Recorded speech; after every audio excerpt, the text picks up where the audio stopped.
Robotech. You remember the Voltron screaming across your TV screen on a Saturday morning. The music, the drama, that feeling that this show was somehow different from everything else. But did you actually know what you were really watching? Robotech wasn't just an animated adventure about transforming jets and alien invasions. It was a carefully edited version of something far darker and more honest about war than any American kids network was willing to show. The Japanese series it came from treated its audience like adults who could handle difficult truths. One episode in particular, the climax of the Macross saga, depicted something so catastrophic that even the sanitized version left a generation of kids stunned. Let's talk about what the show actually was. Saturday morning in the mid-1980s had a certain rhythm to it.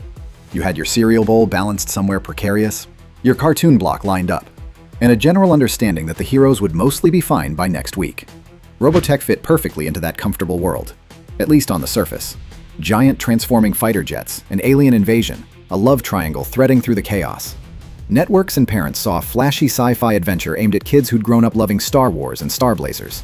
It looked like the future of animated action, and for millions of American boys sitting cross-legged on living room floors, it absolutely was.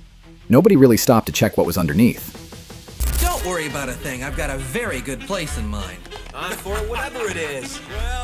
The Macross underneath. Here's what was actually underneath. Robotech was built from 3 separate Japanese anime series stitched together with new dialogue and music for American syndication. The first saga was drawn from the Super Dimension Fortress Macross, a series that never intended to be a children's program the way American networks packaged it. The original Japanese version depicted war with raw, unsettling honesty. Characters didn't just heroically disappear in a flash of light. They bled. They suffered. Entire populations were wiped from the face of the earth, with visual bluntness that treated the audience like adults. Main characters, people you'd spent weeks getting to know, met tragic ends shown with unflinching, lingering weight. This was the show underneath the show you watched on Saturday mornings. Sounds like the real thing. You bet it does, Max. Let's go. Hey, Ben, move out. Don't move, I'll be back real soon. Harmony Gold's careful edits. So how did all of that darkness get through to American audiences, and yet somehow not fully get through at the same time? Harmony Gold, the company that adapted the series for American audiences, made extensive edits throughout the production. They rescored the music, rewrote dialogue, changed character names, and crucially, trimmed scenes so deaths were implied rather than witnessed. The result was like a photograph with the sharpest edges deliberately blurred. The grief was still there, the loss was still there, but the full, unfiltered impact had been quietly removed before it reached your living room on a Saturday morning. Somewhere in the mid-1980s, someone watched the original Japanese footage and made decisions about what American children could handle. They reached for the editing equipment and started making cuts, softening moments, redirecting focus. And honestly, they weren't entirely wrong to be nervous, because what was in that original version was genuinely, profoundly heavy. We must have. There's no way on earth those things could follow the trail we left. I wonder. Skull Squadron, Ben Dixon. If you watched the Macross saga as a kid, you probably remember the Skull Squadron. Rick Hunter, Roy Fokker, and their wingman Ben Dixon. Ben was the big, enthusiastic one who brought comic relief and warmth to the squadron. He was the guy who cracked jokes and seemed happy to be there despite the constant danger. In the American broadcast version, Ben's end came as a sharp, jarring moment. His Voltron exploding in combat, the loss acknowledged by his friends and then carried forward. In the original Macross, Ben Dixon's sacrifice was shown more explicitly and directly than American audiences ever saw. His fighter didn't just vanish in an off-screen implication. The destruction was visible, unambiguous, and immediate, in a way that made you understand a pilot, not just a machine, was gone forever. Ben wasn't a background character you could easily forget. You knew him from multiple episodes. You'd watched him joke around with the other pilots and struggle with the same fears everyone else had. His loss was designed to communicate something specific about war, that it doesn't only take the brooding heroes or the commanders. It takes the funny ones, the enthusiastic ones, the ones you least expect to go.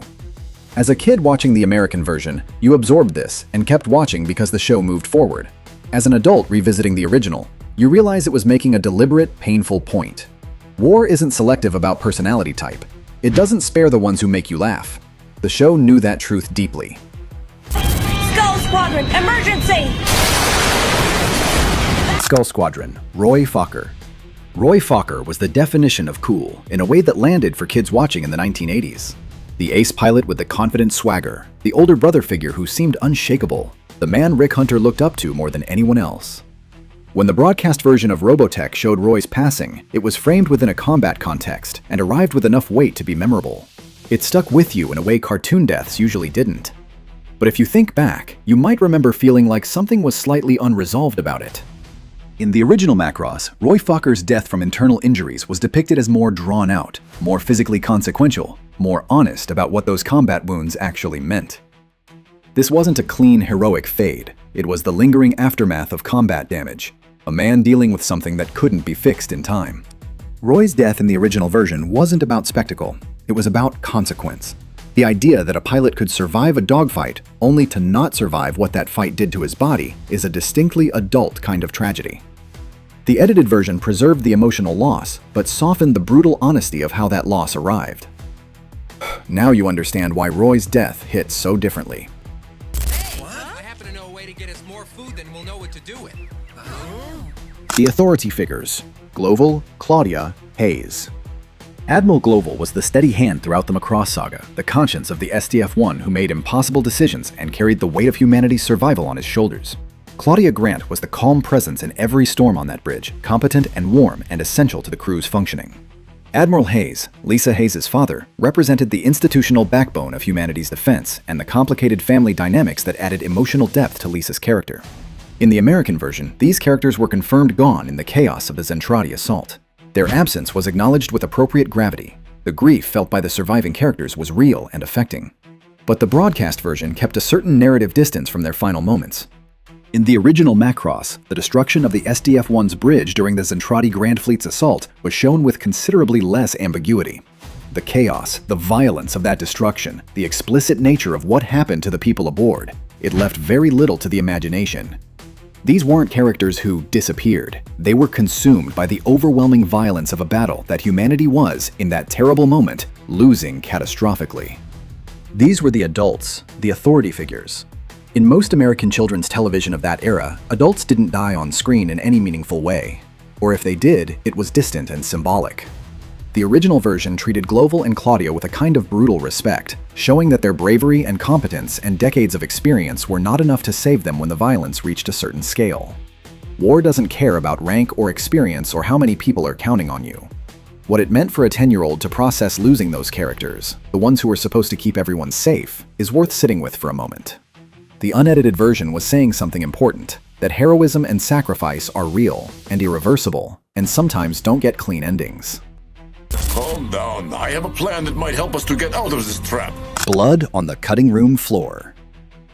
Beyond any single scene or character death, there was a consistent, systemic choice woven throughout the entire Robotech broadcast that shaped how American audiences experienced the show. Blood was removed from injury scenes. Graphic depictions of what weapons did to human bodies were trimmed or cut entirely. Explosions that clearly depicted pilots perishing inside their cockpits were cut away from at precisely the right moment, redirecting your attention to the destruction of the mecha rather than the human being who had been inside it. If you go back and watch certain episodes with fresh eyes, you might notice how quickly those cuts came, how rarely you actually sat with the aftermath.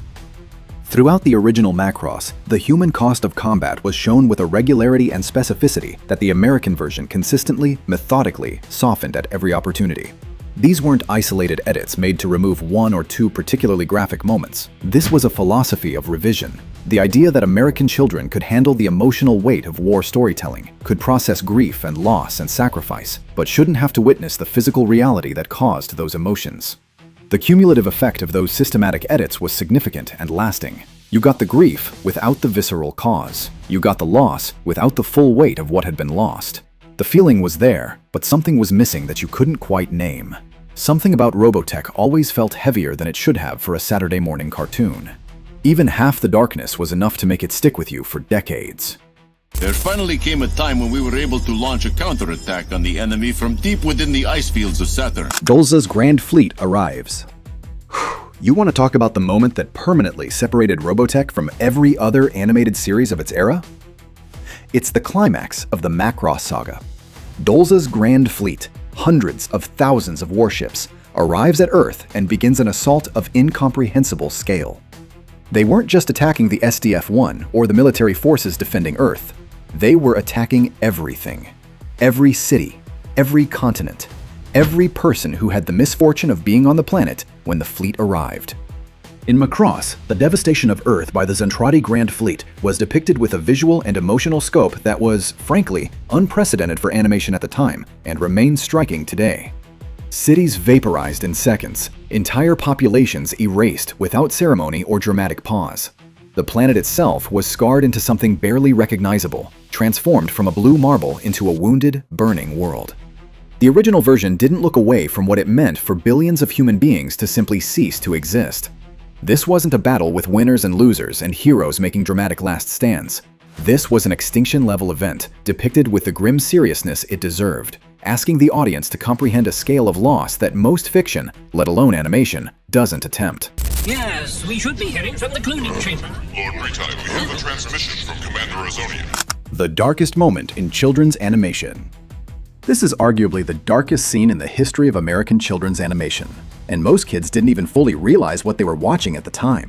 The broadcast version acknowledged the devastation was happening. It showed the destruction with enough clarity that you understood Earth was being attacked, but it framed the horror through the heroes' reactions, rather than forcing you to sit inside the full, unfiltered scale of what was happening to ordinary people on the ground.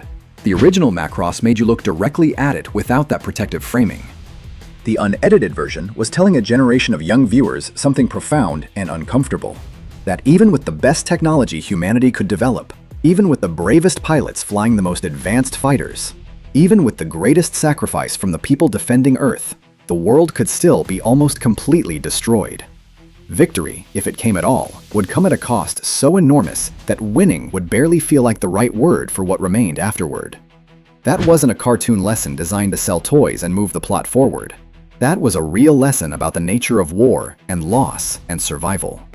We've been on this ship for a long time, and I don't know about you, but I think of the SDF-1 as my home now. Why this show stuck with you. Knowing all of this changes something fundamental about the experience of having grown up with Robotech, and it doesn't diminish the show or your memories of watching it. If anything, it explains why this particular series stuck with people when so many other cartoons from that era faded into vague nostalgia and half-remembered theme songs. Even in its edited form, the original Macross's emotional DNA survived the translation across cultures and broadcast standards intact. The grief was real. The loss was real. The weight was real.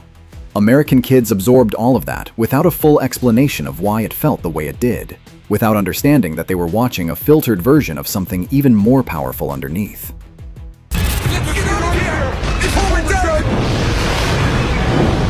The cost of protection.